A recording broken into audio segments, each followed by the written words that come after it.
ایک नीले गहरे समंदर के नीचे एक जादुई दुनिया बसी हुई थी। ख्वाबों जैसी दुनिया रोशनी और रंगों से जगमगाती। नर्म लहरें नाचती थीं, मोती चमकते थे और रंग बरंगी मछलियां खुशी से तैरती फुरती थीं। इसी नीले समंदर में जल परियों की सल्तनत थी। वो नाजुक हुसैन और चमकती हुई चेहरों वाली मखलूक थीं। वो मोतियों के मोहल्लों और चमकदार सिपियों के घरों में रहती थीं। जब वो हंसती थीं तो पूरा समंदर गाने लगता था। इस सल्तनत की हुक्मरान थी मलिका नूरिया, नेक दिल और हुसैन। इसके शौहर बादशाह तैमूर बहादुर और मुहाफिज थे, जो समंदर को बैरूनी खतरात से बचाते थे। मगर एक दिन समंदर में एक खौफनाक जंग छिड़ गई। दुश्मन सल्तनत ने हमला कर दिया। इस जंग में बादशाह तैमूर शहीद हो गए। मलिका नूरिया इस वक्त हामिला थी। इसका दिल टूट गया, आंसू बहने लगे और यूं लगा जैसे पूरा समंदर अपना रंग खो बैठा हो। कुछ महीनों बाद समंदर में एक नरमी और रोशनी फैल गई। मलिका नूरिया ने एक नन्ही सी बेटी को जन्म दिया। जैसे ही बच्ची ने पहली बार रोना शुरू किया, इसकी आंखों से गुलाबी रंग के मोती निकलने लगे। ये मोती इतने चमकदार और कीमती थे कि पूरा समंदर उनकी रोशनी से जगमगा उठा। मलिका नूरिया हैरान रह गई।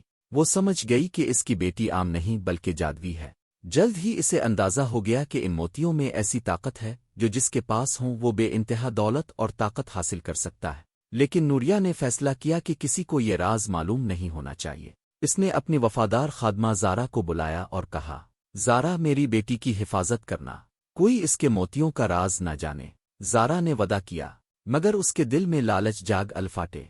मलिका नूरिया की तबीयत खराब रहने लगी और मरने से पहले इसने कहा, मेरी बेटी का नाम गुलाबी परी रखना। फिर वो हमेशा के लिए खामोश हो गई। समंदर की लहरें थम सी गईं। मलिका नूरिया हमेशा के लिए सो गई। कुछ दिन बाद एक करीबी बादशाह आर्यन ने अपनी मलिका महनाज और शहजादा रूहान के साथ हमला कर दिया। जल परियां खौफ ज़दा हो गईं। ज़ारा जल्दी से गुलाबी परी को एक जादुई सुरंग के रास्ते ले गई। ये सुरंग रंग बरंगी रोशनियों से जगमगा रही थी। आखिरकार वो एक पोशीदा वादी में पहुंची जहां पानी हल्के गुलाबी रंग का था। वहां सीढ़ियां मोतियों से बनी थीं और ऊपर एक बड़ा सेब नुमा गोल खौल था। ज़ारा ने इसे खोला तो अंदर एक चमकदार गुलाबी महल नजर आया। ज़ारा ने गुलाबी परी को वहीं छुपा दिया। वक्त गुजरता गया और गुलाबी परी जवान हो गई, 18 बरस की। ज़ारा अक्सर इस पर गुस्सा करती और जब भी इसकी आंखों से मोती गिरते, ज़ारा चुपके से उन्हें जमा करके मलिका महनाज को बेच देती। मलिका महनाज उन मोतियों से दिन बदन अमीर होती गई। गुलाबी परी अक्सर रोते हुए कहती, ज़ारा, तुम हमेशा मुझसे नाराज क्यों रहती हो? ज़ारा कहती, खामोश रहो, ज्यादा बात मत करो। गुलाबी परी खामोश हो जाती, मगर उसके दिल में दुख रहता। एक दिन शहजादा रूहान ने अपनी माँ के हाथ में वही गुलाबी मोती देखे। इसने पूछा, ये कहाँ से आए? मलिका महनाज ने कहा, ज़ारा समंदर के नीचे से लाती है। शहजादा हैरान हुआ और फैसला किया कि वो ज़ारा का पीछा करेगा। रात के वक्त जब समंदर पुरसुकून था और सिर्फ चांदनी लहरों पर नाच रही थी, रूहान चुपके से ज़ारा के पीछे चला। वो जादुई रास्ते से गुजरा जहां हल्की गुलाबी रोशनी फैली हुई थी। आखिरकार वो इसी बड़े सेब जैसे महल तक पहुंचा। ज़ारा अंदर गई और एक छोटी थैली में मोती भरकर बाहर निकली। अगले दिन शहजादा खुद इस दरवाजे के अंदर चला गया।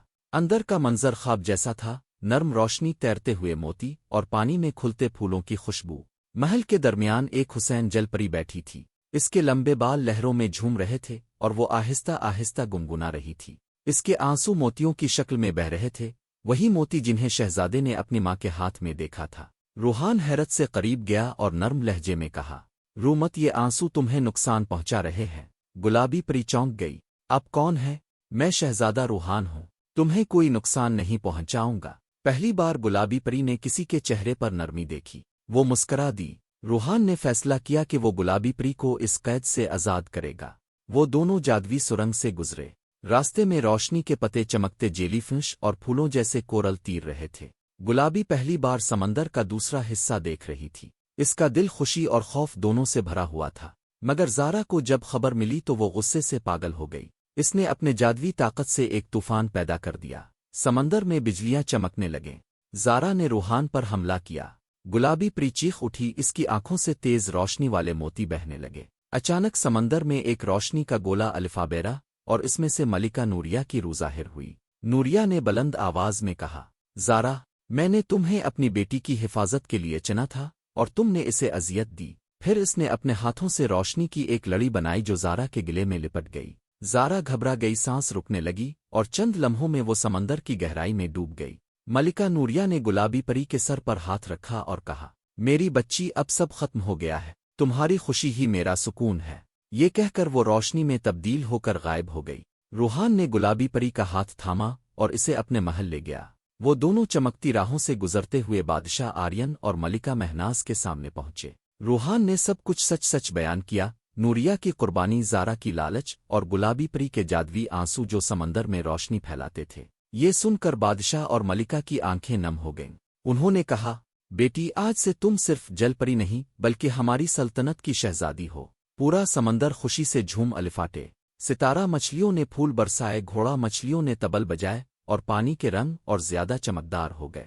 گلابی پری نے مسکراتے ہوئے کہا، میں نے سوچا تھا کہ کبھی خوشی نہ ملے گی، مگر آج میرا سمندر پھر سے جگمگا الفاٹے ہے۔